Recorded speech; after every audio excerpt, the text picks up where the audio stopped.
Next question 3 రంగాల ఆర్థిక వ్యవస్థకు సంబంధించి క్రింది వాటిని జతపరచండి.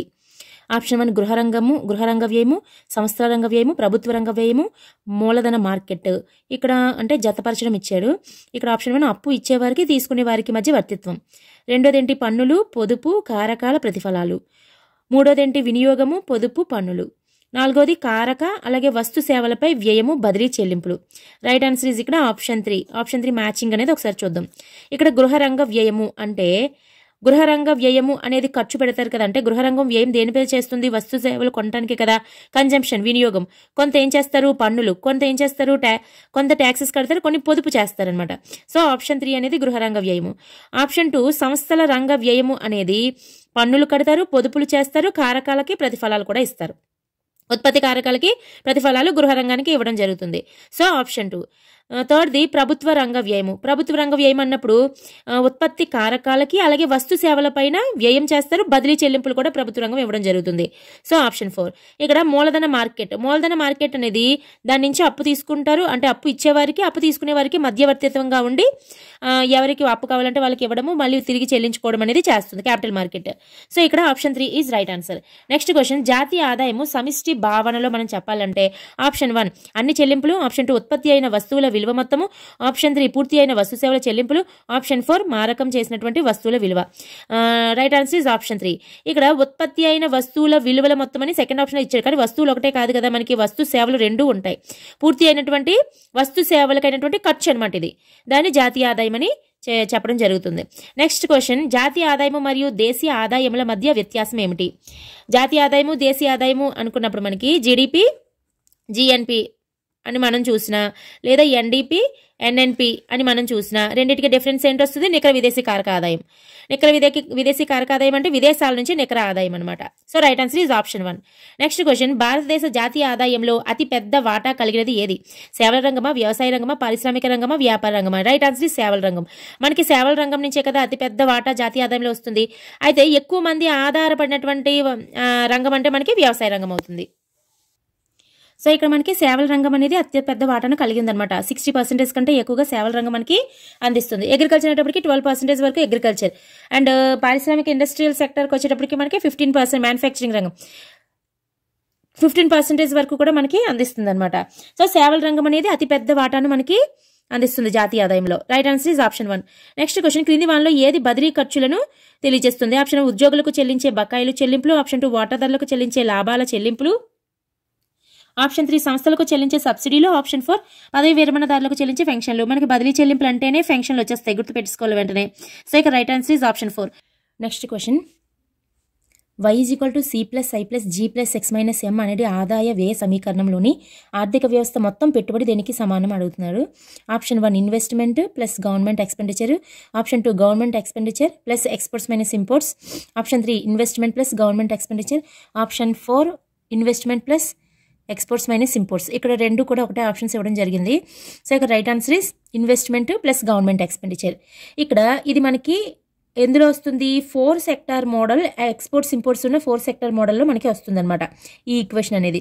X - M అంటే ఏంటి? ఈ exports minus imports. Exports imports ఎప్పుడైతే ఉన్నాయో అది మనకి 4 సెక్టార్ మోడల్లో రావడం జరుగుతుంది. ఈ సమీకరణంలో ఆర్థిక వ్యవస్థ మొత్తం పెట్టుబడి అని అడిగారు. ఒకసారి ఇది నేను రాసి చూపిస్తాను చూడండి. ఇది చూస్తే చూడండి, మనకి ఇది డొమెస్టిక్ సెక్టర్, ఇది ఫర్మ్స్ సంస్థలు. మనకి డొమెస్టిక్ సెక్టర్ నుంచి ఇక్కడికి ఏమెళ్తాయి? ఉత్పత్తి కారకాలు వెళ్తాయి. ఉత్పత్తి కారకాల నుంచి మనకి ఇక్కడికి ఏమొస్తుంది? కారక ఆదాయాలు వస్తాయి. ఇవి కారక ఆదాయాలు, రెంట్, వేజెస్, ప్రాఫిట్, ఇవన్నీ కూడా కారక ఆదాయాలు. అలాగే గృహరంగం ఏం చేస్తుంది? వస్తు సేవలపైన కన్జంప్షన్, వినియోగం చేస్తుంది. కొంత అమౌంట్ అనేది డొమెస్టిక్ సెక్టర్ సేవింగ్ చేస్తుంది, కొంత ట్యాక్సెస్ కడుతుంది. ఓకే, తర్వాత ఈ సేవింగ్స్ అనేవి ఫైనాన్షియల్ మార్కెట్లోకి వెళ్తాయి, ట్యాక్సెస్ అనేవి గవర్నమెంట్లోకి వెళ్తాయి. మళ్ళీ ఈ ఫైనాన్షియల్ మార్కెట్స్లో ఉన్నటువంటి సేవింగ్స్ అన్నీ కూడా మనకి ఎక్కడికి వెళ్తాయి? ఇన్వెస్ట్మెంట్ రూపంలో సంస్థలకు వెళ్తాయి. అదేవిధంగా గవర్నమెంట్కి వచ్చినటువంటి ట్యాక్సెస్ కూడా రకరకాల ఎక్స్పెండిచర్లు బడ్జెట్లో ప్రవేశపెట్టి ఎక్స్పెండిచర్ చేయడం ద్వారా మనకి ఎక్స్పెండిచర్ ద్వారా కూడా గవర్నమెంట్ ఎక్స్పెండిచర్కి వస్తుందన్నమాట. ఈ గవర్నమెంట్ ఎక్స్పెండిచర్ చేసింది మళ్ళీ ఎక్కడికి వెళ్తుంది? సంస్థలకి. మనకి సంస్థల నుంచే కదా వస్తు సేవలు, గవర్నమెంట్కి కావాల్సినటువంటి వస్తు సేవలు అన్ని కొనుక్కుంటారు. సో మళ్ళీ ఎక్స్పెండిచర్ అనేది ఫర్మ్స్, సంస్థలకే వెళ్తుంది. ఇక్కడ ఇంపోర్ట్స్ అంటే మనకు కావాల్సినటువంటి దిగుమతి చేసుకున్నప్పుడు ఆదాయం అనేది అవతల దేశానికి వెళ్ళిపోతుంది అనమాట. అవతల దేశానికి వెళ్ళిపోతుంది. ఎప్పుడైతే వెళ్ళిపోయిందో ఆదాయ ప్రవాహాన్ని తగ్గించినట్టు. సో ఇదేమవుతుంది, లీకేజ్ అవుతుంది అనమాట. ఇంపోర్ట్స్ అనేవి లీకేజ్ అవుతాయి. మనకి ఇంపోర్ట్స్ అనేవి ఈ గృహ రంగం వాళ్ళు ఏమైనా వస్తువులు అవి దిగుమతి చేసుకుంటారు. దిగుమతి చేసుకొని మళ్ళీ ఇది దేనికి రిలేటెడ్, ఫారెన్ ట్రేడ్కి రిలేటెడ్. ఫారెన్ ట్రేడ్కి రిలేటెడ్ కాబట్టి మనం దిగుమతి చేసుకున్నటువంటి వస్తువులకి ఇంపోర్ట్ చేసుకొని మనం ఆదాయాన్ని చెల్లిస్తాం. అది లీకేజ్ అవుతుంది. మనం కొన్ని వస్తువుల్ని ఎగుమతి చేస్తాం. మనం ఎక్స్పోర్ట్స్ చేయడం వల్ల మనకు వచ్చినటువంటి ఆదాయం ఏమవుతుందంటే మళ్ళీ ఆదాయ ప్రవాహాన్ని పెంచుతుంది. కాబట్టి ఇదేమవుతుంది, ఇంజెక్షన్ అవుతుంది. ఎక్స్పోర్ట్స్ ద్వారా మళ్ళీ ఇన్కమ్ వస్తుంది. ఇవన్నీ కూడా ఎక్కడికి వెళ్తాయి, సంస్థలకు వెళ్తాయి. ఇక్కడ మనకి ఏం అడిగారు అన్నప్పుడు ఈ ఆదాయ వ్యయ సమీకరణంలో మనకి ఇక్కడ ఇది మళ్ళీ చూడండి ఒకసారి. ఇప్పుడు మనం చూసుకున్నట్లయితే ఉత్పత్తి ఆదాయ మదింపు పద్ధతిలో ప్రొడక్షన్ అంటే ఉత్పత్తి ఆధారంగా చేసుకునే కదా ఉత్పత్తి ఆదాయ మదింపు పద్ధతిలో లెక్కిస్తారు. అదే ఆదాయ మదింపు పద్ధతిలో అంటే వచ్చిన ఇన్కమ్ ఆధారంగా భూమి, శ్రమ, మూలధనము, వ్యవస్థాపనము వాటికి ఏవైతే వస్తాయో, భూమికి బాటకం రెంట్, అండ్ శ్రమకు వేతనం వేజెస్, మూలధనానికి వడ్డీ ఇంట్రెస్ట్, అండ్ వ్యవస్థాపనానికి ప్రాఫిట్ అండ్ మిక్స్డ్ ఇన్కమ్, ఇవన్నీ కలిపితే ఆదాయ మదింపు పద్ధతిలో లెక్కిస్తారు. అండ్ వ్యయ మదింపు పద్ధతిలో లెక్కించేటప్పటికి మనకి కన్జంప్షన్ అంటే వినియోగము ప్లస్ ఇన్వెస్ట్మెంట్ పెట్టినటువంటి పెట్టుబడులు, government expenditure plus exports minus imports, ఇదంతా మనకు చేస్తే వస్తుంది వ్యయాల మదింపు పద్ధతిలో మనకి జాతీయ ఆదాయాన్ని లెక్కించడం జరుగుతుంది. ఇప్పుడు ఈ ఈక్వేషన్ వచ్చింది అంటే ఇది ఏ మోడల్ అని గ్రహించాలి. మనకి క్వశ్చన్లో ఇచ్చింది 4 సెక్టర్ మోడల్. 4 సెక్టర్ మోడల్లోని ఆదాయ వ్యయ సమీకరణంలో ఆర్థిక వ్యవస్థ మొత్తం పెట్టుబడి అని అడుగుతున్నాడు. మొత్తం పెట్టుబడి దేనికి సమానం అని అడుగుతున్నాడు. ఇక్కడ చూడండి, ఇక్కడ సంస్థలకి మనకి ఏంటంటే వెళ్తున్నాయి, మొత్తం పెట్టుబడి అని అడుగుతున్నాడు. కన్జంప్షన్ అనేది గృహ రంగాలు ఏవైతే కన్జంప్షన్ చేస్తాయో ఆ అమౌంట్ ఆల్రెడీ ఇక్కడికి వస్తుంది. అది కాకుండా మొత్తం పెట్టుబడి అని అడుగుతున్నాడు. ఆల్రెడీ ఇన్వెస్ట్మెంట్ రూపంలో ఇక్కడ మనకి ఫైనాన్షియల్ మార్కెట్ నుంచి వచ్చినటువంటిది సంస్థలకు వెళ్తుంది. అది కాకుండా గవర్నమెంట్ చేసినటువంటి ఎక్స్పెండిచర్ కూడా ఎవరికి వెళ్తుంది, సంస్థలకే వెళ్తుంది. ఈ రెండు సంస్థలకు ఏ విధంగా ఉపయోగపడుతుంది, అది పెట్టుబడిగానే ఉపయోగపడుతుంది. ఎక్స్పోర్ట్స్ అనేవి ఎప్పుడు జరుగుతాయి, పెట్టుబడి పెట్టి వస్తు ఉత్పత్తి జరిగిన తర్వాత దాన్ని ఎక్స్పోర్ట్ చేస్తేనే వస్తుందన్నమాట. సో ముందు ఆ వస్తు ఉత్పత్తి జరగటానికి పెట్టుబడి పెట్టాలి అంటే అది ఎక్కడి నుంచి వచ్చినట్టు, ఇన్వెస్ట్మెంట్ రూపంలోని, గవర్నమెంట్ ఎక్స్పెండిచర్ రూపంలోని. సో పెట్టుబడి అనేది ఈ రెండింటికి ఈక్వల్ అవుతుంది. So investment plus government expenditure is the right answer. Next question, value added విలువ కూర్పు అంటే ఏంటి? ఆప్షన్ 1 పూర్తి అయిన వస్తువుల విలువ, ఆప్షన్ 2 ఉత్పత్తి విలువ మైనస్ ఉత్పాదకాల విలువ, ఆప్షన్ 3 ఉత్పత్తి విలువ మైనస్ మాధ్యమిక వస్తువుల విలువ. రైట్ ఆన్సర్ ఈస్ ఆప్షన్ 2 ఉత్పత్తి విలువ మైనస్ ఉత్పాదకాల విలువ, విలువ కూర్పు, వాల్యూ యాడెడ్. సో ఇక్కడ మనం చూసుకుంటే వాల్యూ యాడెడ్ మెథడ్ అనేది ఏదైతే ఉందో దీనిని మనము ప్రొడక్ట్ మెథడ్ ఉత్పత్తి మదింపు పద్ధతిలో ఉపయోగిస్తాం. దీన్ని ఉత్పత్తి మదింపు పద్ధతి ఏదైతే ఉందో ఈ ఉత్పత్తి మదింపు పద్ధతిని మనం వాల్యూ యాడెడ్ మెథడ్ అని కూడా అంటాం అనమాట. అక్కడే వస్తుంది మనకి వాల్యూ యాడెడ్. ఇది ఏంటంటే ఎగ్జాంపుల్, ఒక కారు తీసుకున్నాం అనుకోండి. ఒక కార్ని తయారు చేసేటప్పుడు అందులో స్టీల్ అని, టైర్స్ అని, ఇవన్నీ కూడా మారుతి కార్ అనుకోండి ఫర్ ఎగ్జాంపుల్. యాక్చువల్గా ఉత్పత్తి చేసినప్పుడు నికర జాతీయోత్పత్తిలో గణించేటప్పుడు ఆల్రెడీ స్టీలు కానీ, టైర్స్ కానీ ఇవన్నీ కూడా ఇంతకుముందు గణించేస్తారు అవి తయారైనటువంటి ఫ్యాక్టరీలో. ఇప్పుడు ఏమవుతుంది, ఈ కార్లు తయారు చేసినప్పుడు ఈ కారు యొక్క ఉత్పత్తిలో ఈ వాల్యూ మొత్తం యాడ్ అయి ఉంటుంది కదా. కాబట్టి ఈ కారు యొక్క వాల్యూ నుంచి ఆ మధ్యలో ఉపయోగించినటువంటి టైర్స్ కానీ ఇంకా ఏమైనా మధ్యంతర వస్తువులు ఏవైతే ఉన్నాయో వాటి యొక్క విలువను తీసివేయాలన్నమాట. ఇక్కడ యాక్చువల్గా ఉత్పాదకాలు అని అనకుండా మధ్యంతర వస్తువుల విలువ అని అనాలి. మధ్యంతర వస్తువుల విలువ ఇక్కడ ఉంది, మాధ్యమిక వస్తువులు. సో అది టెర్మినాలజీని కరెక్ట్గా చూసుకొని మనం పెట్టాలన్నమాట. వస్తువుల విలువని మనం తీసివేయాలి ఉత్పత్తి విలువలోంచి. ఎందుకని అంటే ఒక వస్తువుని తయారు చేసేటప్పుడు ఆ వస్తువు కంటే ఫర్ ఎగ్జాంపుల్ కారే తీసుకున్నారనుకోండి, టైర్స్ ఆల్రెడీ వేరే కంపెనీలో తయారవుతాయి. ఆ కంపెనీలో ఆ టైర్ అనేది అంతిమ ఉత్పత్తి అనగానే మనం ఏం చేస్తాము, జీడిపిలో లెక్కిస్తాం. ఇప్పుడు ఆ టైర్ వచ్చి ఇక్కడ కార్ల తయారీలో మధ్యంతర వస్తువు అయింది. మరి మధ్యంతర వస్తువులు మళ్ళీ కారు యొక్క ఉత్పత్తి మొత్తంలో వాల్యూని మనం కౌంట్ చేస్తున్నాం.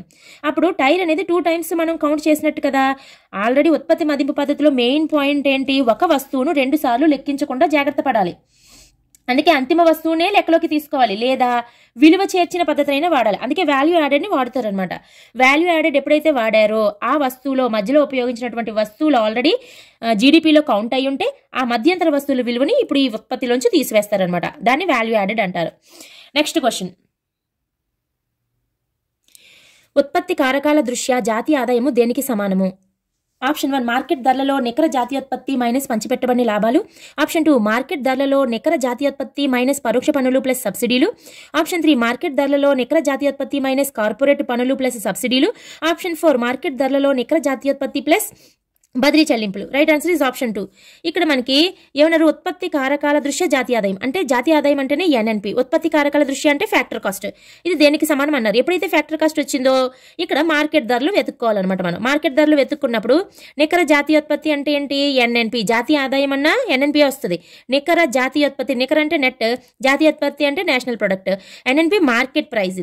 ఇది market price. Market price minus పరోక్ష, ఎప్పుడు సబ్సిడీలు యాడ్ చేయాలి ప్లస్ పరోక్ష పన్నులు తీసేయాలి. అంటే దాన్ని ఏమంటాము, మైనస్ నెట్ ఇండైరెక్ట్ ట్యాక్సెస్ అంటాం అనమాట. దీన్నే నెట్ ఇండైరెక్ట్ ట్యాక్సెస్ అంటాం. తీసేస్తే ఏంటొస్తుంది, ఎన్ఎన్పి ఫ్యాక్టర్ కాస్ట్ వస్తుంది. So this is the right answer. ఒకసారి ఇది కూడా చూద్దాం. మార్కెట్ ధరలలో నికర జాతీయోత్పత్తి అంటే ఎన్ఎన్పి ఫ్యాక్టర్ కాస్ట్ మైనస్ పంచిపెట్టబడిన లాభాలు. అసలు మార్కెట్ ప్రైస్ కి ఫ్యాక్టర్ కాస్ట్ కి మధ్య రిలేషన్ పంచిపెట్టబడిన లాభాలు అనేది రాదు. ఇది మనకి ప్రైవేట్ ఆదాయం దగ్గర వస్తుంది. So this is wrong. And థర్డ్ది మార్కెట్ ధరలలో నికర జాతీయోత్పత్తి అంటే ఏంటి, NNP market price minus corporate పన్నులు ప్లస్ సబ్సిడీలు అన్నారు. ఇక్కడ సబ్సిడీలు వస్తుంది ఓకే, కానీ కార్పొరేట్ పన్నులు రావు, మనకి పరోక్ష పన్నులు వస్తాయి. కార్పొరేట్ పన్నులు అనేవి మనకి ఎక్కడ వస్తాయి, ఇది కూడా వ్యష్టి ఆదాయము మనం కౌంట్ చేసేటప్పుడు కార్పొరేట్ పన్నులు అవి అక్కడ మనకి కనిపిస్తాయి అనమాట. So this is wrong. Fourth one ఏంటి, మార్కెట్ ధరలో నికర జాతీయోత్పత్తి అంటే ఎన్ఎన్పి మార్కెట్ ప్రైస్ ప్లస్ బదిలీ చెల్లింపులు. బదిలీ చెల్లింపులు అనేవి అసలు మనకి జాతీయ ఆదాయంలోనే లెక్కించరు, కాబట్టి ఇది కూడా రాంగ్. ఇక్కడ right answer is option 2. Next question, ఒక దేశ స్థూల జాతీయోత్పత్తి మార్కెట్ ధరలలో 1,65,080 కోట్లకు సమానం. ఉత్పత్తి కారకాల దృష్ట్యా స్థూల జాతీయోత్పత్తి 1,54,060 కోట్లు, సబ్సిడీలేమో 5,560 కోట్లు అయినప్పుడు పరోక్ష పన్నులు మొత్తం క్రింది ఏ విలువకు సమానమని అడిగారు. మనకి ఫార్ములా తెలుసు కదా. ఇక్కడ ఒక దేశ స్థూల జాతీయోత్పత్తి, స్థూల అంటే జీ కదా, జిఎన్పి అనేది మార్కెట్ ధరలో మార్కెట్ ప్రైస్. ఇది ఎంత వచ్చారు, 1,65,080 కోట్లు. అలాగే ఉత్పత్తి కారకాల దృష్ట్యా స్థూల జాతీయోత్పత్తి అంటే జిఎన్పి ఫ్యాక్టర్ కాస్ట్ 1,54,060 కోట్లు, 60 కోట్లు అయినప్పుడు పరోక్ష పన్నులు ఎంత అని అడిగారు. ఇక్కడ మార్కెట్ ప్రైస్ కి ఫ్యాక్టర్ కాస్ట్ కి డిఫరెన్స్ ఏంటని అనుకున్నాం మనము, మైనస్ పరోక్ష పన్నులు ప్లస్ సబ్సిడీలు రావాలి, అంతే కదా. ఇప్పుడు ఇది పరోక్ష పన్నులు ప్లస్ సబ్సిడీలు కదా. మార్కెట్ ప్రైస్ అంటే ఎంత ఇచ్చారు, 1,65,080 కోట్లు మైనస్ పరోక్ష పన్నులు తెలియదు కాబట్టి ఎక్స్ అనుకుంటాం, ప్లస్ సబ్సిడీలు అంటే 5,560 is equal to 1,00,000 factor cost ఇచ్చారు కాబట్టి 1,54,060 కోట్లు. ఇది చేస్తే ఎంత వస్తుంది, 16,580 కోట్లు వస్తుంది. ఇక్కడ ఇవ్వలేదు, ఇక్కడ నెక్స్ట్ ఇక్కడ 15,580 కోట్లు ఇచ్చాడు, మరి బై మిస్టేక్ ఇచ్చేదేమో. చేస్తే ఎంత వస్తుంది, 16,580 కోట్లు వస్తుంది. అది ఒకసారి క్యాలిక్యులేట్ చేసుకోండి, చేసి ఇక్కడ రాశాను. అప్పుడు రైట్ ఆన్సర్ ఎంత అవుతుంది, 16,580 అనేది పరోక్ష పన్నులు అవుతుంది. సో 16,580 కోట్లు అనేది రైట్ ఆన్సర్ అవుతుంది. ఇక్కడ ఆప్షన్స్లో ఇవ్వలేదు అది. నెక్స్ట్ క్వశ్చన్, సబ్సిడీలు అనగా ఆప్షన్ 1 వస్తువులు సేవలు కొనడానికి ప్రభుత్వం చేసే చెల్లింపులు.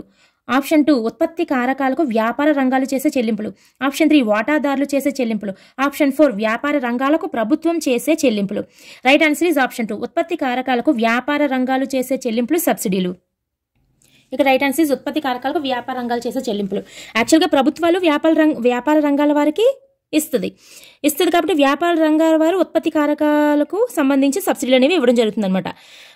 అయితే ఇక్కడ వ్యాపార రంగాల వారు ఉత్పత్తి కారకాలకు సబ్సిడీలు ఇవ్వాలి అంటే వాళ్ళకి ఎవరు ఇవ్వాలి, ప్రభుత్వం వారు చెల్లిస్తారనమాట.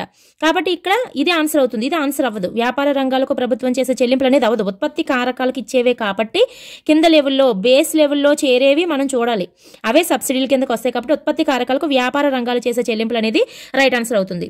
ఉత్పత్తి కారకాలకు ప్రభుత్వం వారు చెల్లించే చెల్లింపులు అయినా సరే మనకి అది కూడా మనకి సబ్సిడీలోకి వస్తుంది. ఇక్కడ ప్రభుత్వం వారు అని ఇవ్వలేదు కాబట్టి ఇక్కడ వ్యాపార రంగం అని ఇచ్చారు కాబట్టి this is the right answer. Next ఒకసారి చూద్దాం, వస్తువులు సేవలు కొనడానికి ప్రభుత్వం చేసే చెల్లింపులు అంటే గవర్నమెంట్ ఎక్స్పెండిచర్లోకి వస్తుంది. ఇది వాటాదారులు చేసే చెల్లింపులు అంటే మనకి ఇది డివిడెండ్స్ అవి వస్తాయి. వ్యాపార రంగాలకు ప్రభుత్వం చేసే చెల్లింపులు ఇదేంటి, ప్రభుత్వము సబ్సిడీ ఇస్తామని చెప్తుంది కదా, వ్యాపార రంగాల వారు కింద వారికి సబ్సిడీలు ఇవ్వాలి. మరి వాళ్ళకి నష్టపోకుండా ఉండటం కోసం వాళ్ళకి ఆ సబ్సిడీలు ఎవరు చెల్లిస్తారు, ప్రభుత్వం చెల్లించుకుంటుంది. సో నెక్స్ట్ క్వశ్చన్, భారతదేశ జాతీయ ఆదాయమును అంచనా వేయనది ఎవరు? భారత ప్రమాణాల సంస్థ, భారత గణాంక సంస్థ, కేంద్రీయ గణాంక సంస్థ, జాతీయ అనువర్తిత ఆర్థిక పరిశోధన మండలి. రైట్ ఆన్సర్ ఇస్ కేంద్ర గణాంక సంస్థ CSO. నెక్స్ట్ క్వశ్చన్, ఈ క్రింది వాటిలో ఏది బదిలీ చెల్లింపు? సాంఘిక భద్రతా చెల్లింపులు, సబ్సిడీలు, గ్రాంట్లు, వృద్ధాప్య పెన్షన్లు. పెన్షన్లు అనగానే ఇంకా మనకి ఏది గుర్తొస్తుంది? బదిలీ చెల్లింపులు. రైట్ ఆన్సర్ ఇస్ వృద్ధాప్య పెన్షన్లు. నెక్స్ట్ క్వశ్చన్, ఆదాయ వినియోగ సమీకరణం Y = consumption plus investment plus government expenditure plus exports minus imports లో Y అనేది స్థూల జాతీయోత్పత్తిని సూచిస్తే I అనేది దేని సూచిస్తుంది? I అనేది దేనిని సూచిస్తుంది? కన్జంప్షన్ ప్లస్ ఇన్వెస్ట్మెంట్, పెట్టుబడులను సూచిస్తుంది. G అంటే గవర్నమెంట్ ఎక్స్పెండిచర్. సో ఇక్కడ మనకి ఏంటి? స్థూల దేశీయ పెట్టుబడిని మనకి సూచిస్తుంది. ఇక్కడ స్థూల జాతీయోత్పత్తి అన్నాడు కదా, Y అనేది దేన్ని? నికర జాతీయోత్పత్తి అనలేదు, స్థూల జాతీయోత్పత్తి అన్నాడు. అదే ఇక్కడ Y అనేది నికర జాతీయోత్పత్తిని సూచిస్తుంది అన్నాడంటే అదే 4 సెక్టర్ మోడల్లో అప్పుడు మనం నికర దేశీయ పెట్టుబడి అనాలి ఇక్కడ I అనేది. కానీ ఇక్కడ Y అనేది స్థూల జాతీయోత్పత్తిని సూచిస్తుంది అన్నాడు అంటే మనము GNPని గణిస్తున్నామని అర్థం 4 సెక్టర్ మోడల్లో. అప్పుడు మనం ఇక్కడ ఈ ఇన్వెస్ట్మెంట్ కూడా మనం స్థూల దేశీయ పెట్టుబడిగానే చెప్పాల్సి ఉంటుంది. So right answer is option 2. Next question, VKRV రావు దేన్ని ఎక్కువ సేవలు అందించారు? సంక్షేమ ఆర్థిక శాస్త్రానిక, పేదరికానిక, జాతీయ ఆదాయ అకౌంట్లక, పాక్షిక సమతుల్య విశ్లేషణక. మనకి జాతీయ ఆదాయాన్ని లెక్కించిన వారిలో VKRV రావు గారు ఉన్నారు కదా. మనకి మొట్టమొదటిసారిగా జాతీయ ఆదాయాన్ని శాస్త్రీయ పద్ధతిలో లెక్కించింది ఎవరు అంటే VKRV రావు గారు. అతను మనకి 2 బుక్స్ రాయడం జరుగుతుంది. 1925-26లో 1926, 25, 26లో ఒక బుక్ రాస్తారు. అదేంటి అంటే and essay on India's national income అనే బుక్ రాస్తారు. అదేవిధంగా 1931, 32లో ఇంకొక బుక్ రాయడం జరుగుతుంది, బ్రిటిష్ ఇండియాస్ నేషనల్ ఇన్కమ్ అని చెప్పేసి. అందులోనే మనకి జాతీయ ఆదాయం గురించి శాస్త్రీయ పద్ధతిలో లెక్కించి 1689 కోట్లు జాతీయ ఆదాయం అని, తలసరి ఆదాయం 62 రూపాయలని చెప్పడం జరుగుతుంది. మనకి ఈ 2 సంవత్సరాలకి సంబంధించి మనకి 31, 32లోని రాసినటువంటి బ్రిటిష్ ఇండియాస్ నేషనల్ ఇన్కమ్ అనే బుక్కుల్ని, అదేవిధంగా and essay on India's national income అనే బుక్ని రాసి జాతీయ ఆదాయం 1689 కోట్లు ఉందని, తలసరి ఆదాయం 62 రూపాయలు ఉందని మనకు చెప్పిన వ్యక్తి ఎవరంటే రావు గారు అనమాట. శాస్త్రీయ పద్ధతిలో మొదటిసారిగా లెక్కించిన వ్యక్తి VKRV రావు. అదే మొదటిసారిగా లెక్కించినటువంటి వ్యక్తి అయితే Dadabhai Naoroji. Next question, market ధరలలో నికర జాతీయోత్పత్తి దేనికి సమానము? ఆప్షన్ 1 GNP మైనస్ నికర విదేశీకారక ఆదాయము, ఆప్షన్ 2 GDP ప్లస్ నికర విదేశీకారక ఆదాయము, ఆప్షన్ 3 GNP మైనస్ మూలధన వినియోగము, ఆప్షన్ 4 GDP మైనస్ మూలధన వినియోగము. ఇక్కడ మార్కెట్ ధరలలో నికర జాతీయోత్పత్తి, నికర అంటే నెట్, జాతీయోత్పత్తి అంటే net national product, market price అన్నాడు. మార్కెట్ ప్రైస్ ఎప్పుడైతే వచ్చిందో ఇక్కడ చూద్దాం మనము. ఇక్కడ మూలధన వినియోగము అని 2 ఇచ్చాడు, నికర విదేశీ కారకం అని 2 ఇచ్చాడు. ఇక్కడ పరోక్ష పన్నులు కానీ సబ్సిడీస్ గురించి కానీ మనకి చెప్పలేదు కాబట్టి మార్కెట్ ప్రైస్, ఫ్యాక్టర్ కాస్ట్ అనేది చూడాల్సిన అవసరం లేదు. ఫ్యాక్టర్ కాస్ట్కి సంబంధించి అయితే కాదు. ఇది దేనికి సమానం అని చెప్పి అడిగారు కదా, ఒకసారి చూద్దాం. GNP ఫస్ట్ ఆప్షన్ ఏంటి? GNP మైనస్ NFIA తీసేస్తే GNPలో NFIA ఉంటుంది, తీస్తే ఏమొస్తుంది? సెకండ్ లెటర్ చేంజ్ అవుతుంది, GDP వస్తుంది. GDP కదా వస్తుంది కాబట్టి ఇది కాదు. అండ్ ఇక్కడ చూడండి GDP ప్లస్ NFIA చేర్చుదాం. NFIA చేర్చితే ఏమవుతుంది? సెకండ్ లెటర్ చేంజ్ అవుతుంది. సో సెకండ్ లెటర్ చేంజ్ అయితే GNP. ఇక్కడ GNP మైనస్ మూలధన వినియోగం అంటే డిప్రిషియేషన్ తీసేస్తే ఫస్ట్ లెటర్ చేంజ్ అవుతుంది. So NNP. అలాగే లాస్ట్ది GDP మైనస్ డిప్రిషియేషన్. GDPలోంచి డిప్రిషియేషన్ తీసేస్తే ఫస్ట్ లెటర్ చేంజ్ అవుతుంది, అప్పుడు NDP అవుతుంది. మనకు కావాల్సింది ఎక్కడుంది? NNP అనేది థర్డ్ ఆప్షన్లో వచ్చింది. So third option is the right answer. Next question, భారతదేశ ఆర్థిక వ్యవస్థలో ద్వితీయ రంగం దేనిని కలిగి ఉండలేదు? ఆప్షన్ 1 నిర్మాణము, గనుల త్రవ్వకము, అలాగే తయారీ రంగము, విద్యుత్, గ్యాస్, నీటి సరఫరా. రైట్ ఆన్సర్ ఇస్ గనుల త్రవ్వకం. మీకు ఇక్కడ ద్వితీయ రంగము, ప్రాథమిక రంగము అంటే గుర్తుపెట్టుకోవాలని చెప్పాను. ప్రాథమిక రంగము, ద్వితీయ రంగము. ఇక్కడ ప్రాథమిక రంగము అన్నాడంటే గనుల త్రవ్వకము ప్రాథమిక రంగంలోకి వెళ్తుంది. అలా కాకుండా ప్రాథమిక రంగం కాకుండా ఇక్కడ వ్యవసాయ రంగము, ఇక్కడ పరిశ్రమ రంగము అన్నారనుకోండి, అప్పుడు గనుల త్రవ్వకం పరిశ్రమల రంగంలోకి వస్తుంది, వ్యవసాయ రంగంలోకి వెళ్ళదు. ఓకే, మన రంగాలు కూడా ప్రాథమిక, ద్వితీయ, తృతీయ రంగాలని వ్యవసాయ రంగము, పరిశ్రమల రంగం, సేవా రంగం అని వర్గీకరించినప్పుడు ఈ ఒక్క గనుల త్రవ్వకం మైనింగ్ దగ్గర మాత్రమే మనకి డిఫరెన్స్ అనేది వస్తుంది, అది చూసుకోవాలి. మనం ప్రాథమిక రంగం అన్నప్పుడు గనుల త్రవ్వకం ప్రాథమిక రంగంలోకి వెళ్తుంది. అలా కాకుండా వ్యవసాయ రంగం, పరిశ్రమల రంగం అన్నప్పుడు గనుల త్రవ్వకము పరిశ్రమల రంగంలోకి వెళ్తుంది. వెళ్తుంది. So right answer is option 2. మిగతావన్నీ ద్వితీయ రంగంలో ఉంటాయి. నిర్మాణము, తయారీ రంగము, విద్యుత్, గ్యాస్, నీటి సరఫరా అన్ని. నెక్స్ట్ క్వశ్చన్, స్థూల జాతీయోత్పత్తి, స్థూల దేశీయోత్పత్తి మధ్య గల తేడా దేనికి సమానము? నికర విదేశీ పెట్టుబడి, స్థూల విదేశీ పెట్టుబడి, నికర ఎగుమతులు, నికర విదేశీ కారక ఆదాయం. ఇక్కడ స్థూల జాతీయోత్పత్తి అంటే స్థూల అంటే జి, జాతీయోత్పత్తి అంటే ఎన్పి, జిఎన్పి, అలాగే మైనస్ ఇక్కడ స్థూల అంటే జి, అలాగే దేశీయోత్పత్తి అంటే జీడిపి. ఇక్కడ జీడిపికి, జిఎన్పికి, జీడిపికి ఇక్కడ మధ్య లెటర్ చేంజ్ అయిందా, ఫస్ట్ లెటర్ చేంజ్ అయిందా? మధ్య లెటర్ చేంజ్ అయింది. మధ్య లెటర్ చేంజ్ అయితే ఎన్ఎఫ్ఐ అనేది డిఫరెన్స్ అవుతుంది. Net factor income from abroad. ఇక్కడ ఎక్కడుంది ఆప్షన్ అది అన్నప్పుడు నికర విదేశీ కారక ఆదాయము. 4th option is the right answer. Next question, దేశీయ ఉత్పత్తి అనగా ఆప్షన్ 1 దేశ భౌగోళిక సరిహద్దులలో ఇతరులు మాత్రమే చేసే ఉత్పత్తి. ఆప్షన్ 2 దేశీయులచే దేశం లోపలి కానీ దేశం బయట కానీ చేసే ఉత్పత్తి. ఆప్షన్ 3 దేశ భౌగోళిక సరిహద్దులలో దేశీయులు మరియు ఇతరులచే చేయబడిన ఉత్పత్తి. ఆప్షన్ 4 దేశ భౌగోళిక సరిహద్దులలో దేశీయులు చేయబడే ఉత్పత్తి. Right answer is option 3. మనకి ఇక్కడ ఇండియా అనేది బౌండరీని ఇది చేసుకొని మనం చెప్పడం జరుగుతుంది అనమాట. బౌండరీని సరిహద్దుని మనం ఆధారంగా చేసుకొని సరిహద్దు లోపల ఉన్నటువంటి భారతీయులు కానీ విదేశీయులు కానీ ఎవరున్నప్పటికీ దేశీయులు, ఇతరులు, విదేశీయులు ఎవరున్నా వాళ్ళందరూ చేసిన ఉత్పత్తి అనేది మనకి దేశీయ ఉత్పత్తిలోకి వస్తుంది. అదే జాతీయ ఉత్పత్తి అన్నప్పుడు మన ఇండియా వాళ్ళు మాత్రమే, మన భారతీయులు మాత్రమే, వాళ్ళు విదేశాల్లో ఉన్న మన దేశంలో ఉన్న వాళ్ళు చేసిన ఉత్పత్తి అనేది జాతీయ ఉత్పత్తిలోకి వస్తుంది. కానీ దేశీయ ఉత్పత్తి అన్నప్పుడు మాత్రము దేశం లోపల నివసించి ఉన్న ప్రజలు చేసినటువంటి వస్తు సేవల అంతిమ ఉత్పత్తి విలువ అనమాట. వాళ్ళు దేశీయులైనా అవ్వచ్చు, ఇతరులైనా అవ్వచ్చు. So right answer is option 3. Next question, వాస్తవ జాతీయ ఆదాయము ఎప్పుడు ప్రభావితం చెందును? వాస్తవ జాతీయ ఆదాయం అంటే ఎన్ఎన్పి, జాతీయ ఆదాయం అంటే ఎన్ఎన్పి ఫ్యాక్టర్ కాస్ట్ వాస్తవ జాతీయ ఆదాయం. అదే ఎన్ఎన్పి మార్కెట్ ప్రైస్ ని నామినల్ జాతీయ ఆదాయం అని అంటారనమాట. ఇది ఎప్పుడు పెరుగుతుంది అన్నప్పుడు, ఎప్పుడు ప్రభావితం చెందునంటే ధరలు నిరంతరంగా పెరిగినప్పుడు, ఉత్పత్తి నిరంతరంగా పెరిగినప్పుడు, ఉత్పత్తి ప్రక్రియలో ఒడిదుడుకులు ఉన్నప్పుడు, ప్రజలు ఎక్కువగా త్రాగుట వలన. ఇక రైట్ ఆన్సర్ ఈజ్ ఉత్పత్తి నిరంతరంగా పెరిగినప్పుడు.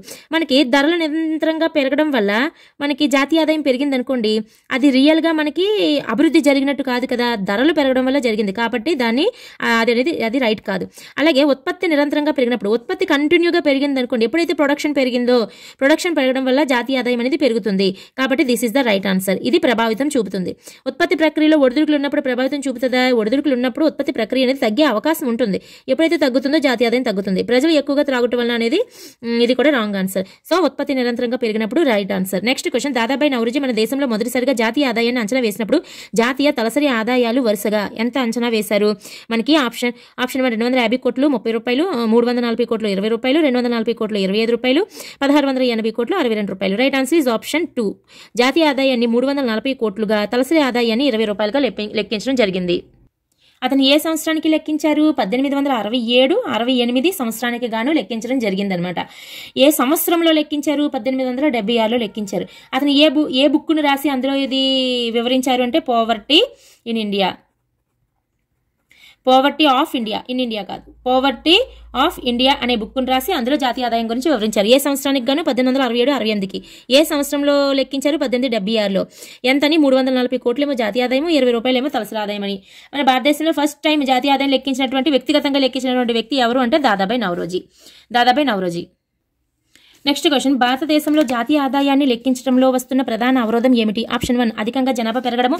ఆప్షన్ 2 చాలా ఎక్కువ తలసరి ఉండటము, తక్కువ తలసరి ఆదాయం ఉండటము. ఆప్షన్ 3 చాలా తక్కువ డొమెస్టిక్ ఉండటము. ఆప్షన్ 4 ప్రైవేట్ సెక్టర్ సహకరించకపోవడము. Right answer is option 4 private sector సహకరించకపోవడం. లెక్కించడంలో వస్తున్న సమస్యలు, జనాభా పెరుగుదల ఉంటుంది కానీ ప్రధానమైన అవరోధం ఏది? ప్రైవేట్ సెక్టర్ ఏం చేస్తుంది? వాళ్ళు ఉత్పత్తి ఎక్కువ చేసినప్పటికీ పన్నుల నుంచి మినహాయింపుకు తగ్గట్టుగా ఉత్పత్తిని తక్కువగా చూపించుకుంటారు వీళ్ళు.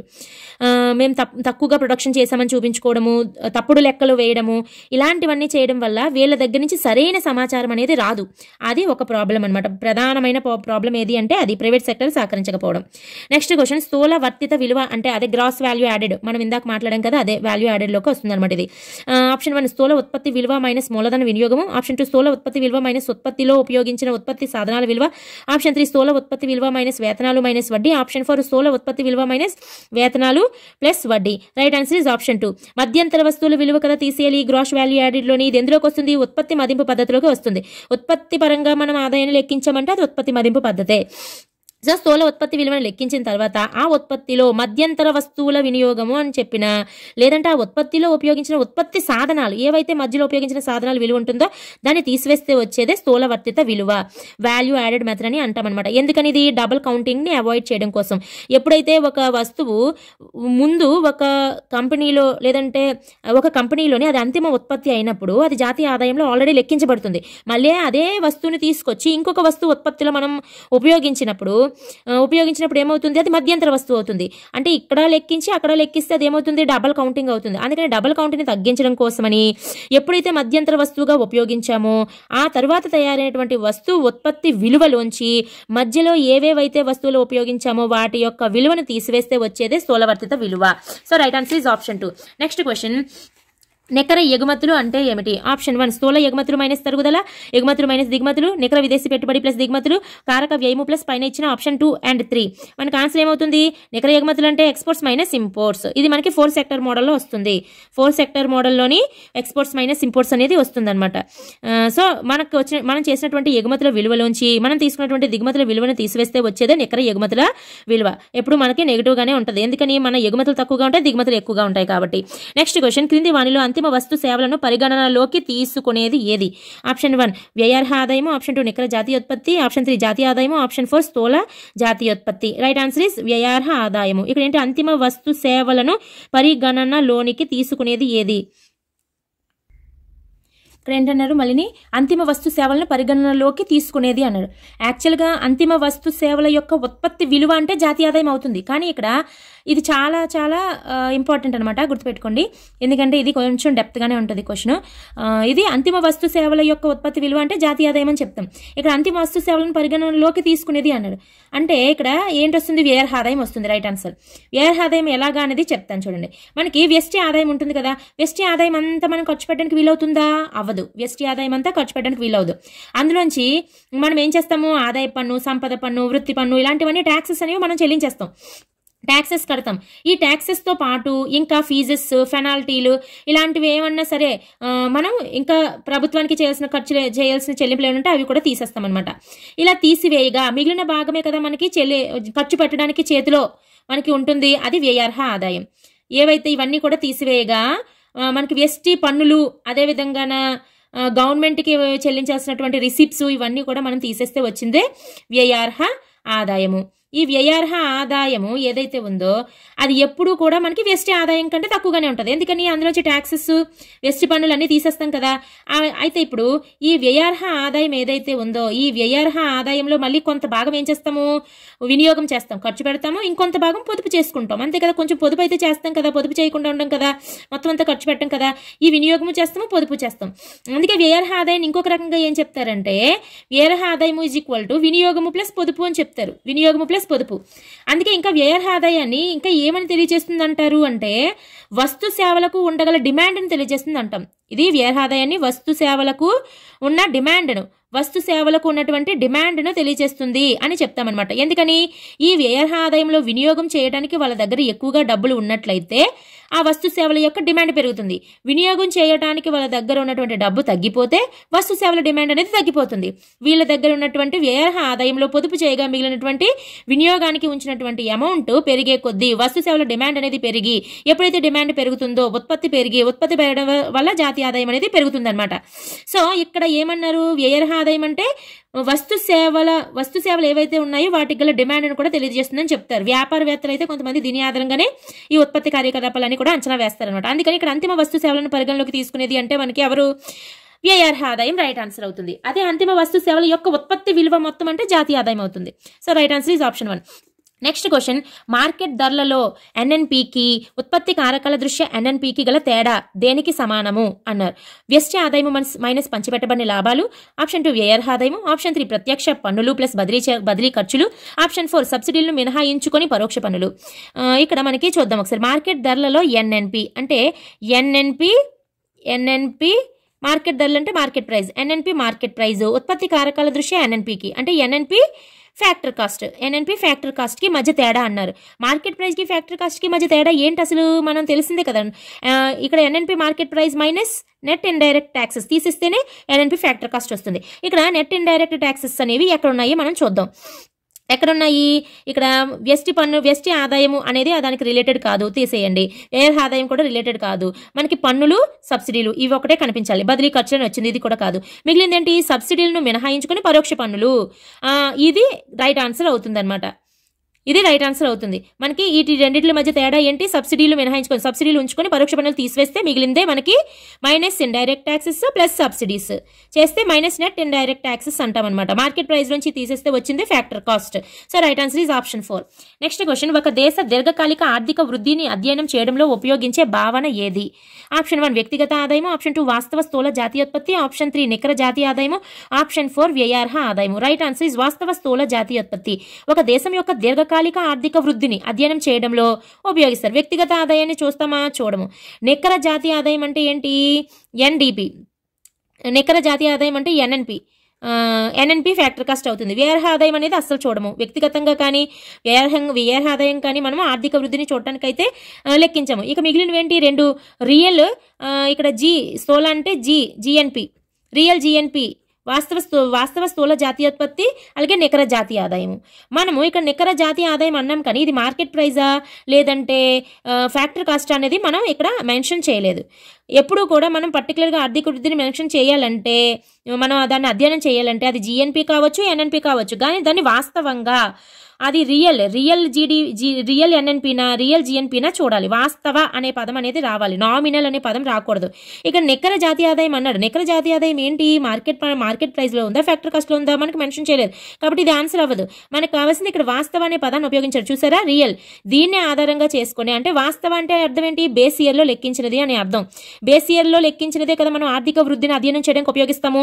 బేస్ ఇయర్ లో ఏదైతే లెక్కిస్తామో ఆ బేస్ ఇయర్ ధరల ప్రకారం మనం ఇప్పుడు ఉన్నటువంటి ఉత్పత్తిని లెక్కిస్తామో అది దాన్ని బేస్ చేసుకొని ఎవ్రీ ఇయర్ ఏ విధంగా ఇంక్రీజ్ అవుతూ వస్తుంది, ఆర్థిక వృద్ధి ఏ విధంగా అభివృద్ధి చెందుతూ వస్తుంది అనేది మనం చూస్తాం. So right answer is option 2.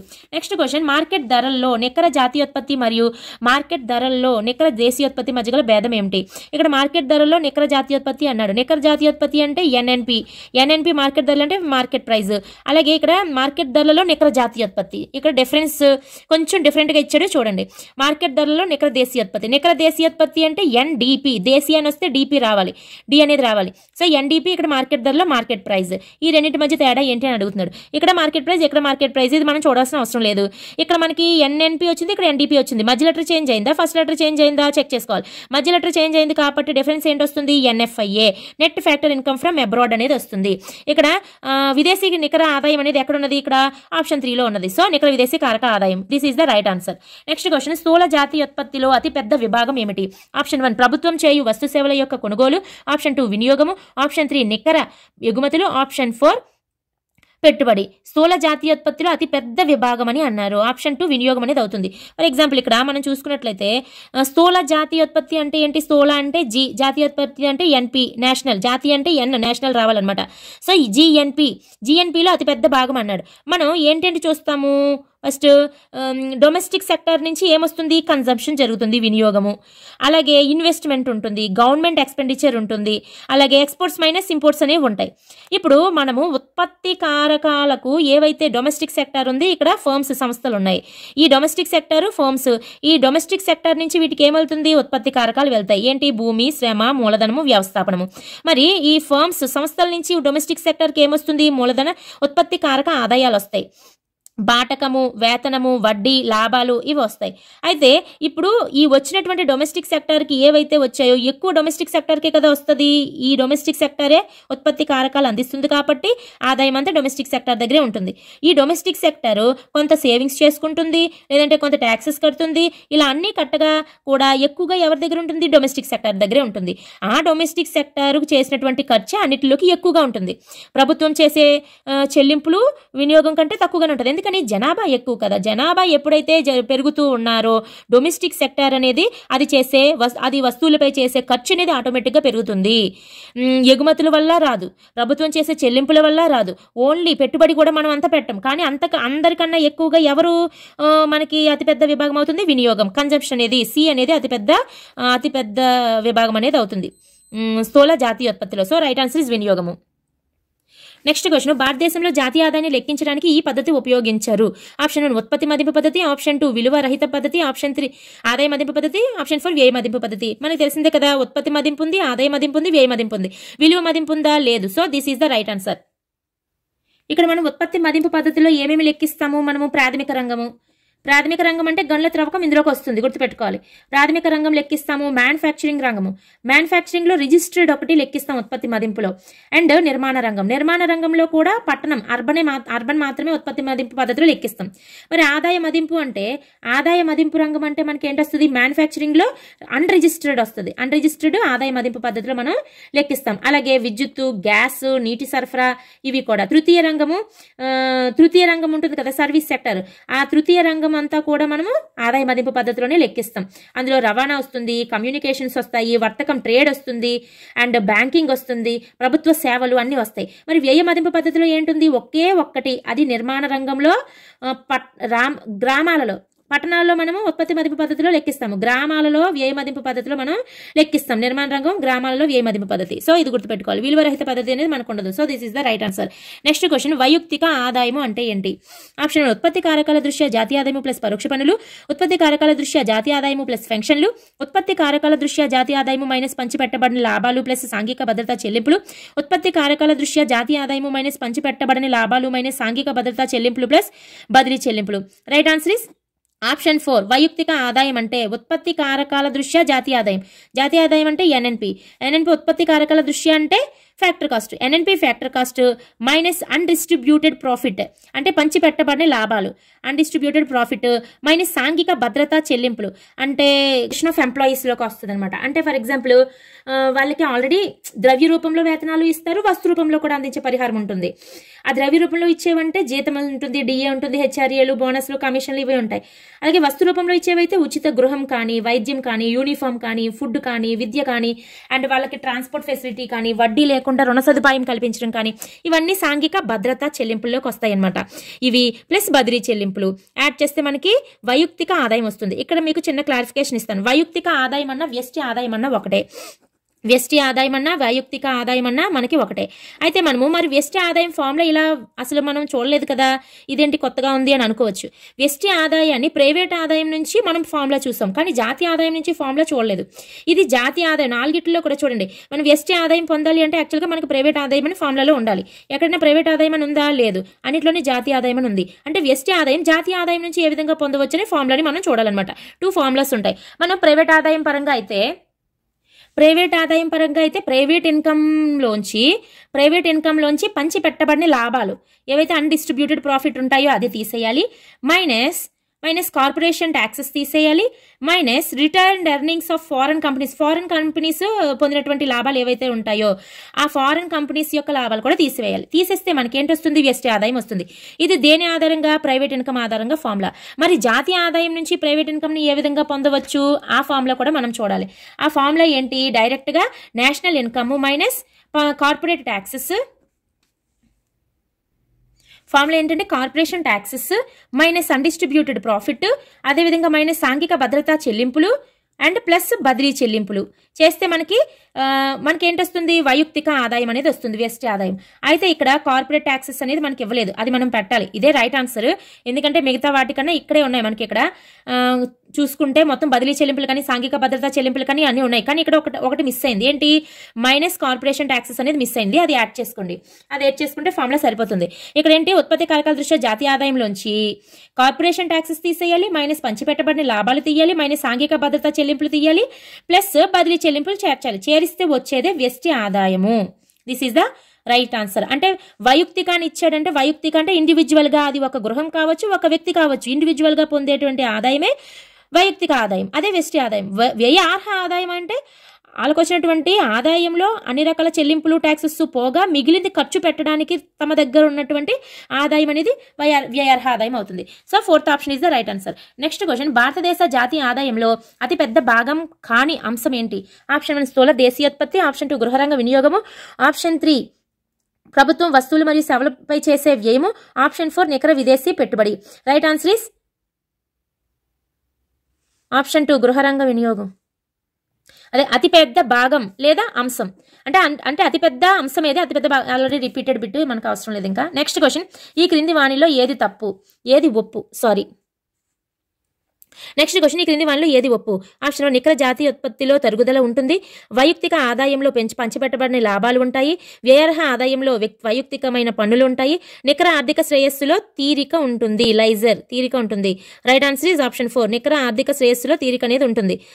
ఇక్కడ మనకి చూసుకున్నట్లయితే నికర జాతీయ ఉత్పత్తిలో అన్నప్పుడు అంటే ఎన్ఎన్పిలో తరుగుదల ఉంటుందా అని అడిగాడు, ఉంటుంది అని చెప్పాడు. ఎన్ఎన్పిలో తరుగుదల అనేది ఉండదు, జీ వస్తేనే ఉంటుంది, గ్రాస్లోనే ఉంటుంది. స్థూల అన్నప్పుడు మనకి తరుగుదల అనేది ఉంటుంది, ఎన్ఎన్పిలో ఉండదు.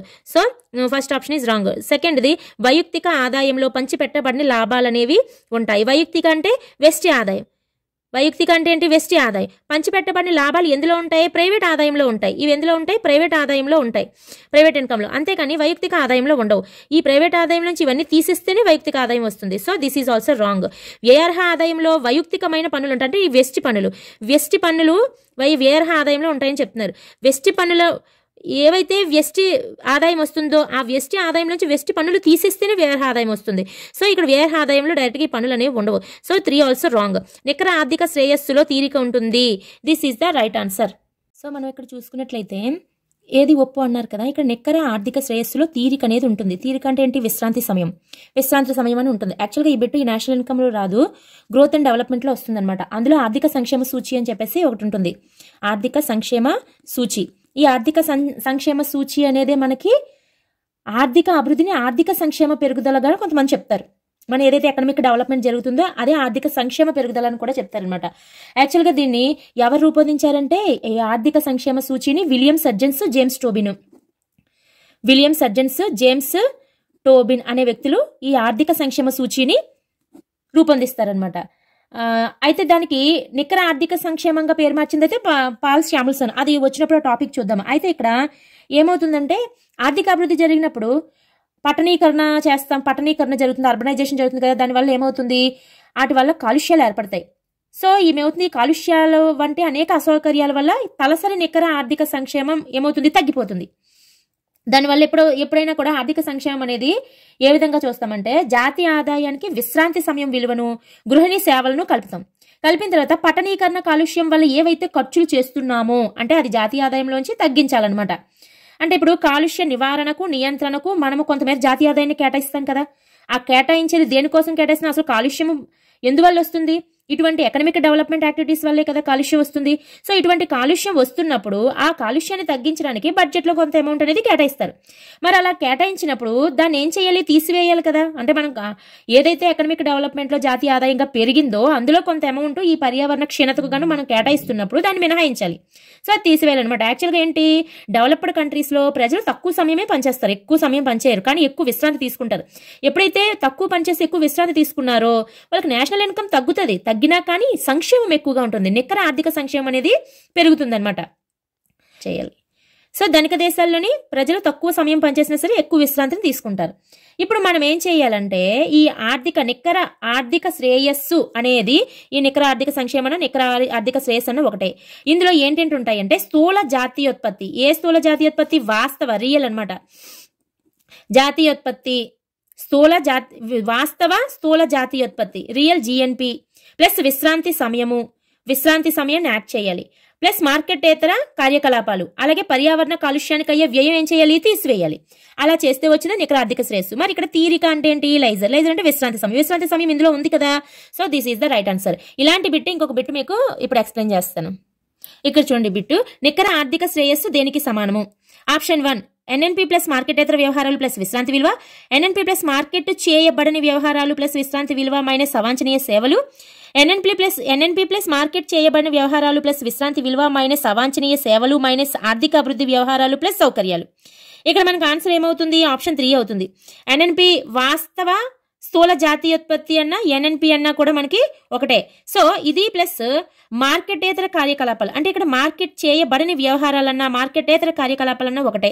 అలాగే ప్లస్ విశ్రాంతి సమయం, దీనికి విశ్రాంతి సమయాన్ని చేరుస్తాం.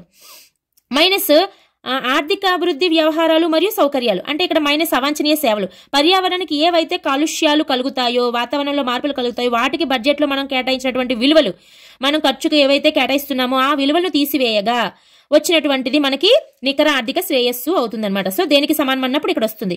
ఇలా అన్నా లేదంటే వాస్తవ జిఎన్పి ప్లస్ మార్కెటేతర వ్యవహారాలు కార్యకలాపాలు ప్లస్ విశ్రాంతి సమయము మైనస్ పర్యావరణ కాలుష్యానికి అయ్యే వ్యయము అన్నా కూడా మనకి నికర ఆర్థిక శ్రేయస్సే వస్తుంది. ఇది మనకి నేషనల్ ఇన్కమ్ లో బెట్ కాదు, ఇది గ్రోత్ అండ్ డెవలప్మెంట్ లో వస్తుంది అనమాట.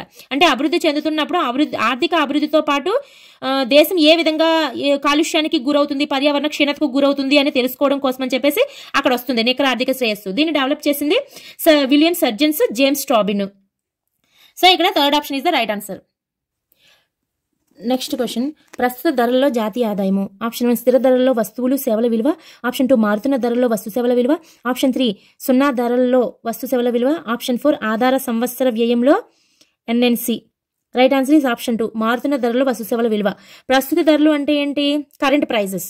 కరెంట్ ప్రైజెస్ అంటే ప్రెసెంట్ మార్కెట్లో ఏ ధరలు అయితే ఉన్నాయో ఆ ధరల ప్రకారం జాతీయ ఆదాయం లెక్కిస్తే దాన్ని కరెంట్ ప్రైజెస్ అంటారు. అది మారుతున్న ధరల్లో వస్తు సేవల విలువ అవుతుంది. అదే స్థిర ధరల్లో అంటే బేస్ ఇయర్ ప్రకారం లెక్కిస్తే దాన్ని స్థిర ధరల్లో వస్తు సేవల విలువ అని చెప్పడం జరుగుతుంది అనమాట. ఇక్కడ ఆధార సంవత్సరం అన్నారు కానీ ఎన్ఎన్సి అన్నారు, సో ఇది కాదు. So right answer is option 2. Next question, స్థూల జాతీయ ఉత్పత్తిలో గణించబడే అంశం ఏంటి? ఆప్షన్ 1 బదిలీ చెల్లింపులు, మూలధన లాభాలు, చట్టపరం కాని వ్యవహారాలు, మూల్యహీనీకరణము. రైట్ ఆన్సర్ ఇస్ ఆప్షన్ 2 మూలధన లాభాలు పరిగణించబడే అంశం. మనకి ఇక్కడ స్థూల జాతీయోత్పత్తి అంటే స్థూల అంటే జీ, జాతీయోత్పత్తి అంటే ఎన్పి, జిఎన్పి. జిఎన్పిలో ఏమేమి గణిస్తామన్నా బదిలీ చెల్లింపులు అయితే ఎట్టి పరిస్థితుల్లో ఉండవు, అది మనకు తెలిసిందే. చట్టపరం కాని వ్యవహారాలు స్మగ్లింగ్ అని లేదంటే లాటరీలని గుర్ర పందాలని ఇవన్నీ కూడా వస్తాయి, సో ఇది కూడా ఉండదు. మూల్యహీనీకరణం చేయబడింది కూడా మనకు ఉండదు. సో ఉన్నది ఏంటి? మూలధన లాభాలు, అది మనకి జిఎన్పిలో రావడం జరుగుతుంది.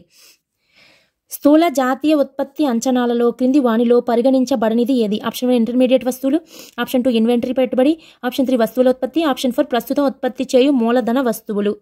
Right answer is option 1. స్థూల జాతీయ ఉత్పత్తి అంటే జిఎన్పి. జిఎన్పిలో ఉత్పత్తి అంచనాలు ఈ క్రింది వానిలో పరిగణించబడనిది. మనము కౌంట్ చేసేటప్పుడు ఏమనుకున్నాము? ఒక వస్తువు ఒక కంపెనీలో కానీ ఇంకెక్కడైనా కానీ అంతిమ ఉత్పత్తి అయినప్పుడు దానిని ఆల్రెడీ జాతీయ ఆదాయంలో గణిస్తాం. అదే వస్తువుని తీసుకొచ్చి ఇంకొక కంపెనీలో ఇంటర్మీడియట్ మధ్యంతర వస్తువుగా ఉపయోగిస్తే దాన్ని మళ్ళీ ఆ మొత్తం ఉత్పత్తిలో గణిస్తే డబుల్ కౌంటింగ్ అవుతుంది. సో ఉత్పత్తి మదింపు పద్ధతిలో ఈ డబుల్ కౌంటింగ్ని అవాయిడ్ చేయడం కోసము వాల్యూ యాడెడ్ అనే పద్ధతిని మనం ఉపయోగిస్తాం. ఆ ఉపయోగించడం ద్వారా మొత్తం ఉత్పత్తి విలువను లెక్కించి అందులోంచి ఇంటర్మీడియట్ గూడ్స్ వస్తువులు ఏవైతే ఉన్నాయో వాటి యొక్క విలువను తీసివేయాలి, అదే వాల్యూ యాడెడ్. సో ఇందులో పరిగణించబడనిది అంటే ఇంటర్మీడియట్ వస్తువులు మనం పరిగణించము, మధ్యంతర వస్తువులు అంటాం. So right answer is option 1. Next question, క్రింది వానిలో ఏది స్థూల జాతీయ ఉత్పత్తిలో వినియోగ భాగము? ఆప్షన్ 1 వినియోగ వస్తువులు, ఆప్షన్ 2 అవసర వస్తువులు, ఆప్షన్ 3 అంతిమ వినియోగ వస్తువులు, ఆప్షన్ 4 పైన చెప్పినవన్నీ. రైట్ ఆన్సర్ ఈజ్ ఆప్షన్ 4 పైన చెప్పినవన్నీ. స్థూల జాతీయ ఉత్పత్తిలో జిఎన్పి. స్థూల అంటే జీ, ఇక్కడ నేషనల్ అనమాట, జాతీయ అంటే నేషనల్, అదే దేశీయ అంటే డొమెస్టిక్. సో జిఎన్పి ఉత్పత్తిలో వినియోగ భాగము. వినియోగ అంటే కన్జంప్షన్ భాగం అని అడుగుతున్నారు. ఏంటి? వినియోగ వస్తువులు అంతే కదా, మనకి ఏవైతే అవసరమో ఖర్చు పెట్టే వస్తువులన్నీ కూడా అవసర వస్తువులు, అంతిమ వినియోగ వస్తువులు, చివరిగా వినియోగించే వస్తువులు అన్నీ కూడా ఇందులో వస్తాయి కదా. ఎందులోకి వస్తాయి? కన్జంప్షన్లోకి వస్తాయి, కొన్ని గవర్నమెంట్ ఎక్స్పెండిచర్లోకి కూడా వస్తాయి. ఓకేనా? అయితే ఇక్కడ కన్సంప్షన్ లో మనం చెప్తాం ఇవన్నీ కూడా అంతిమ వినియోగ వస్తువులు, అవసర వస్తువులు అన్ని కూడా మనం ఈ జాతీయ ఉత్పత్తిలో వినియోగంలో చూపిస్తాం. నెక్స్ట్ క్వశ్చన్, ఇక్కడ జాతీయ ఉత్పత్తి అంటే తెలుసు కదా, consumption plus investment plus government expenditure plus X minus M, exports minus imports అనమాట. సో అందులో వినియోగంలోకి వస్తాయి. నెక్స్ట్ క్వశ్చన్, క్రింది చూపిన జాతీయ ఆదాయ అంచనా పద్ధతుల్లో దేనిని వినియోగ మరియు పెట్టుబడి పద్ధతి అంటారు? ఆప్షన్ 1 ఉత్పత్తి పద్ధతి, ఆప్షన్ 2 ఆదాయ మదింపు పద్ధతి, ఆప్షన్ 3 వ్యయ మదింపు పద్ధతి, ఆప్షన్ 4 విలువ కూర్పు పద్ధతి. రైట్ ఆన్సర్ ఇస్ వ్యయ మదింపు పద్ధతి. వ్యయ మదింపు పద్ధతినే, వ్యయము అంటే ఖర్చు కదా, ఖర్చు ఎక్కడ? వినియోగం పైన. ఖర్చు అనేది పెట్టుబడి, వినియోగము, ఈ రెండు పదాలని మనం చూసినా కానీ మనము వ్యయ అనే ఖర్చుకు సంబంధించి గుర్తుకు రావాలి. సో వ్యయ మదింపు పద్ధతినే వినియోగ పద్ధతి లేదా పెట్టుబడి పద్ధతి అంటారు. కన్జంప్షన్ అండ్ ఇన్వెస్ట్మెంట్ మెథడ్ అనమాట. దీని ఏమంటాము? కన్జంప్షన్ అండ్ ఇన్వెస్ట్మెంట్ మెథడ్, వినియోగ మరియు పెట్టుబడి పద్ధతి అంటాం. దేన్ని? వ్యయ మదింపు పద్ధతిని. ఇన్కమ్ డిస్పోజల్ మెథడ్ అని కూడా అంటాం. దాన్నే ఇన్కమ్ డిస్పోజల్ మెథడ్ అని కూడా మనం వ్యయ మదింపు పద్ధతిని అంటాం. అదే ఉత్పత్తి మదింపు పద్ధతిని ఏమేమంటాము అంటే మనము నెట్ అవుట్పుట్ మెథడ్ అంటాము, అండ్ ఇండస్ట్రియల్ ఒరిజిన్ మెథడ్ అంటాము. ఇండస్ట్రియల్ ఆరిజన్ మెథడ్ అంటాము, అండ్ ప్రొడక్ట్ మెథడ్ అంటాము. ఉత్పత్తి కదా, ఉత్పత్తికి రిలేటెడ్ ఉంటాయి చూడండి. నెట్ అవుట్పుట్, బయటకి ఏంటి వస్తుంది, ఉత్పత్తి రాబడుతుంది. ఇండస్ట్రీస్ లో ఏం జరుగుతుంది, ప్రొడక్షన్, ఉత్పత్తి. అలాగే ప్రొడక్ట్ మెథడ్ అంటే అది కూడా ప్రొడక్షన్ కి సంబంధించిందే. And value added method, already ఉత్పత్తి మదింపు పద్ధతిలోనే వాల్యూ యాడెడ్ అనేది 2 సార్లు డబుల్ కౌంటింగ్ ని అవాయిడ్ చేయడం కోసం వాల్యూ యాడెడ్ మెథడ్ ఉపయోగిస్తామని చెప్పాం. అవన్నీ కూడా ఉత్పత్తి మదింపు పద్ధతి. ఆదాయం అంటే ఇన్కమ్ సంబంధించిన రిలేటెడ్ వర్డ్స్ వస్తాయి. ఇక్కడ ఫ్యాక్టర్ పేమెంట్ మెథడ్, ఆదాయము, పేమెంట్ అంటే మనం తీసుకున్న పేమెంట్ అనుకోండి, అంటే మనకు వచ్చిన ఆదాయం. సో అలా గుర్తుపెట్టుకోండి, factor payment method. And income paid method, income మనకు పెయిడ్ చేశారనుకోండి, చిన్నది అంటే గుర్తు పెట్టుకోవడం కోసం ఆ విధంగా పెట్టుకోవడమే. ఇన్కమ్ పెయిడ్ మెథడ్, ఇన్కమ్ అనేది మనకి ఎవరు చేశారు, పెయిడ్ మనకి ఆదాయం ఇవ్వడం జరిగింది, ఆదాయ పద్ధతి. అండ్ డిస్ట్రిబ్యూటెడ్ షేర్ మెథడ్, ఆదాయాన్ని వచ్చిన తర్వాత అందరికీ డిస్ట్రిబ్యూట్ చేసేసాం అనుకోండి, సో డిస్ట్రిబ్యూటెడ్ షేర్ మెథడ్ అని మనం చెప్పడం జరుగుతుంది. సో ఉత్పత్తి మదింపు పద్ధతి అంటే net output, industrial origin, product method, value added. ఆదాయ మదింపు పద్ధతి అంటే income paid method and factor payment method and distributed share method. వ్యయ మదింపు పద్ధతి అంటే ఇన్కమ్ డిస్పోజబుల్ మెథడ్ అండ్ మనకు వచ్చింది ఏంటి, వినియోగ మరియు పెట్టుబడి, consumption and investment method. So right answer is option 3.